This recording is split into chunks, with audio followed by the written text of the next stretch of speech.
Hello guys, sisters ഒക്കെ ഉള്ളത് ഭയങ്കര ബ്ലെസ്സിങ് ആയിട്ട് ചിലപ്പോഴൊക്കെ എനിക്ക് തോന്നിയിട്ടുണ്ട്. എല്ലാവർക്കും എല്ലാ സ്ഥലത്തും അങ്ങനെ ആയിരിക്കണം എന്നില്ല. അക്കാര്യത്തില് നമ്മുടെ പാരന്റ്സ് ഭയങ്കര ബ്ലെസ്ഡ് ആണ്. ഒരു സമയത്ത് തളർന്നു പോയാല് അവർ താങ്ങാൻ വേണ്ടിയിട്ടും ഹെൽപ്പ് ചെയ്യാൻ വേണ്ടിയിട്ടും അവരുടെ സിബ്ലിങ്സ് എപ്പോഴും ഉണ്ട്. ചില സമയത്ത് തളർത്താനായാലും ആൻഡ് നോട്ട് ദ പോയിന്റ്, ചില സമയത്ത് മാത്രം. എന്തൊക്കെ പറഞ്ഞാലും എങ്ങനെയൊക്കെ ആയാലും ദെയർ ലവ് സ്റ്റിൽ എക്സിസ്റ്റ്. ആ സ്നേഹം അത് എപ്പോഴും ഉണ്ട്, ഇപ്പോഴും ഉണ്ട്.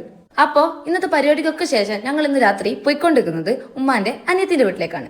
ഞങ്ങൾ അങ്ങനെ വീട്ടിലെത്തി. വീഡിയോ എടുക്കാനുള്ള ചടുപ്പ് കാരണം ആദ്യമൊന്നും ഞാൻ എടുത്തില്ല. പിന്നെ വിചാരിച്ചു എന്തിനു ചടക്കണം, എല്ലാവരും ഭയങ്കര സപ്പോർട്ട്. അപ്പൊ ഞാൻ എന്താക്കി, വീഡിയോ എടുക്കാന്ന് വിചാരിച്ച്. ഇതാണ് കുത്തി മറിഞ്ഞ് ക്യൂട്ട്നെസ് ഇടുന്ന ആദു. എന്തൊക്കെയോ കാണിക്കുന്നുണ്ട്. അതിനിടെ ലോൺ എടുക്കാൻ വരുന്നവരോടൊക്കെ അവൻ കൈ കാട്ടുന്നുണ്ട്. പക്ഷെ ഓരോ എടുക്കാൻ വരുമ്പോൾ അതിന് വിടുന്നില്ല. അപ്പൊ എങ്ങനെ വിളിച്ചു വരുത്തി ഊണില്ല എന്ന് പറഞ്ഞ അവസ്ഥ അതന്നെ. ഇത് കുട്ടിപ്പട്ടാളങ്ങള് വീഡിയോ എടുക്കുന്നതെന്ന് പറഞ്ഞപ്പോൾ കാണിക്കുന്ന ഒരു പ്രഹസനം, അത്രേ ഉള്ളൂ. പിന്നെ ഇതൊരു പാട്രിയാർക്കൽ സഭ. ഇവിടെ അധികം നേരം നിൽക്കാൻ പറ്റൂല. നമുക്കപ്പോ അടുക്കളയിലേക്ക് പോകാം. അങ്ങനെ നല്ല ചപ്പാത്തി